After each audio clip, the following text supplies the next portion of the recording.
All we know is experience. Just check that this is true of you now.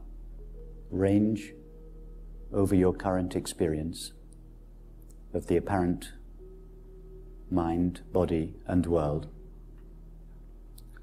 and see if you can find there anything other than experience. And not only your current experience, but range over your memories and any experience that might be desired or anticipated. Do we find anything there other than experience? Thought says that I experience a mind, body, and world. But in fact, we don't experience a mind, body, and world as they are normally conceived. We just experience experience. Thought says we have experience of a mind, body, and world. But this mind, body, and world, which are supposed to exist independent of experience, have never actually been found. So we can't legitimately say we experience a mind, a body, and a world. We can only legitimately say we experience experience. All that is known is experience. And what is it that knows experience? Whatever it is that knows experience is what we call I. I am the knowing element that illumines experience. So we could call I this pure knowing. It is like the sunlight in all color. What is the relationship between I,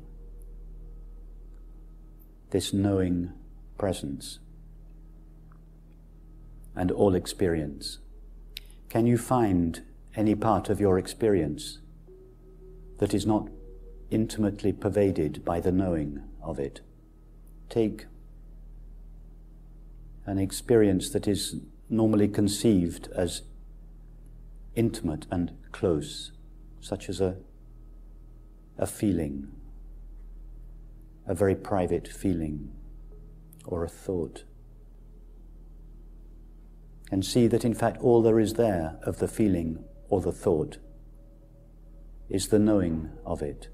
There is no feeling or thought present there other than the knowing of it. And what about something that thought tells us that is at a distance from ourself, a little bit further away than thoughts and feelings, such as the so-called outside world? For instance, the sound of the air conditioning. Our only knowledge of the sound of air conditioning is our knowing of it. The knowing with which the apparent sound is known, and the knowing with which the apparent thought is known, is the same knowing. It is your self, I.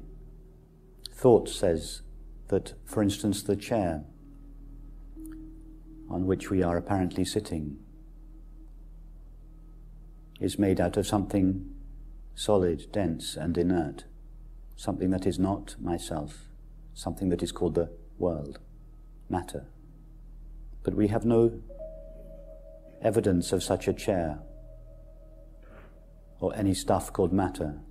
We just know our knowing of the chair. We just experience experience. In fact, the label chair is just a label that thought tacks on to the experience of knowing, thinking, feeling, hearing, touching, are all modulations of knowing, modulations of our self. Our self, this knowing presence, doesn't pervade experience like water pervades a sponge. It is even closer than that. There is only the knowing of experience. All we know is a modulation, modulations of this knowing, modulations of our self. Take the image of a map, and instead of countries on this map, it's a world map, instead of countries, there are experiences. It's an experience map. Thoughts, feelings, sights, sounds, tastes, textures, smells. And whichever of these apparent objects is the most prominent in our experience is the largest country on the map. So the map is always shifting. Sometimes the current thought is a large country in the middle of the map, and the tingling sensation of our feet is just a little island in the bottom left-hand corner. So allow this fluid map of experience just to form itself spontaneously from moment to moment. We don't have to allow it, it's what's happening already. Don't give preference to any apparent object, just let the whole display unfold. In this image, you, I, is the paper on which the images are appearing. The paper doesn't pervade the map, it is the map. Nothing is closer to or further from the map than anything else. In fact, there is no such thing as closer to or further from. These are just abstract ideas. Thought seems to know closer to or further from experience. But for ourself, the only one that truly knows, there is no such thing as closer to or further from. Everything, all seeming things, are closer than close. Now, this map is obviously a very limited metaphor or image. So allow this map to turn into a three-dimensional hologram. This map has now become three-dimensional, made out of empty space. And the countries, the experiences, are floating in this space. Nothing closer to or further from the space than anything else. The space doesn't know closer to or further from. It only knows itself, and all seeming things are just modulations of this empty space.